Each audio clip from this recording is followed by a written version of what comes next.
one time on the flop, but I wouldn't fault him for just laying it down. And now we're seeing Look nines at run into this, jacks. We're man. seeing big hands. Esteban's getting catching some cards. Yeah, but not necessarily the time you want to catch nines when you're against pocket jacks.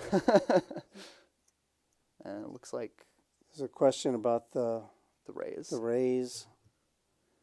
Looks like it was a raise to 25, and now Holly's decided. So Holly decides to just call here. Interesting. I guess from the cutoff, it's okay. You can just call. There's not too many players left to act. Oh. There's a bigger pair looming. And this is going to be a train wreck, potentially. Ant-Man wakes up with aces from the big blind. And if you've seen Ant-Man play, he's not necessarily the splashiest player pre-flop at least from what I saw last week. But he definitely likes to get in the mix, and I think that image is definitely going to help him potentially get a call from one or even both of these players. But Holly's actually in a rough spot there after just calling pre. Yeah.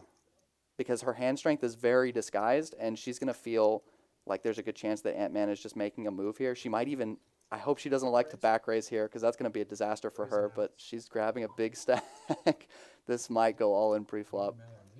Because, again, these players started about $1,000 deep. Holly with a little bit less than that after losing the first hand, and she does elect for the back raise.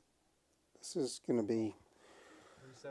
What's Ant-Man going to do? I believe what had happened, I think there was a straddle to 25 from the 9 seat, and Esteban intended to raise, but he didn't put enough out there. He didn't see the straddle, so he had to pull some back. It was a call. Holly called next, and Ant-Man raised. Okay, interesting. So now Esteban called.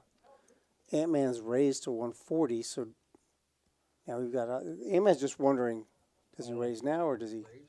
Yeah, it looks like he's going to go all in. I think you have to go all in with Ant-Man and Holly's stacks. Yeah, it's all in for 900. Holly has to call about 500 more. She's pretty much never folding jacks after committing 400. Yeah, she's already put so much in there pre-flop. And she's just going to run into it this time.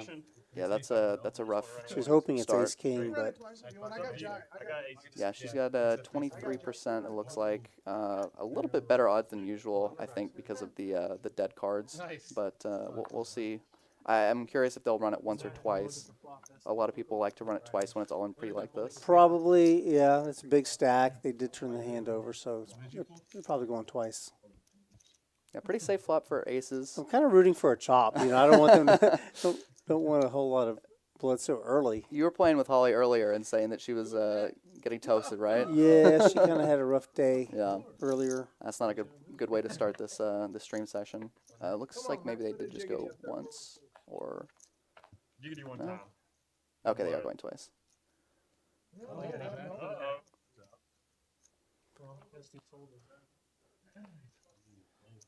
She's got 4 9s. So let's see if she can catch one of those to help her along with but 3 of them are dead though. Does not. Yeah, and Holly's gonna get stacked. Just a few hands in here. I think that was just a really unfortunate start. I think if she had raised, she might have been able to get away from the hand. Not that flatting was bad. It's possible, yeah, I agree with you. It could have gone differently for her. Yeah, that is the especially against a player like Ant-Man, he could have some squeezes, like some wider squeeze hands there. Yeah. But if he were to just cold 4-bet, I think even he's gonna be a little bit weighted to much stronger hands where you're gonna be flipping at best. But I think when it goes just 25 and then a call, he is going to be a little bit wider with his raises, but yeah, unfortunate start for Holly. Ant-Man, happy to wake up with aces there. Yeah. Does pick up 1,000.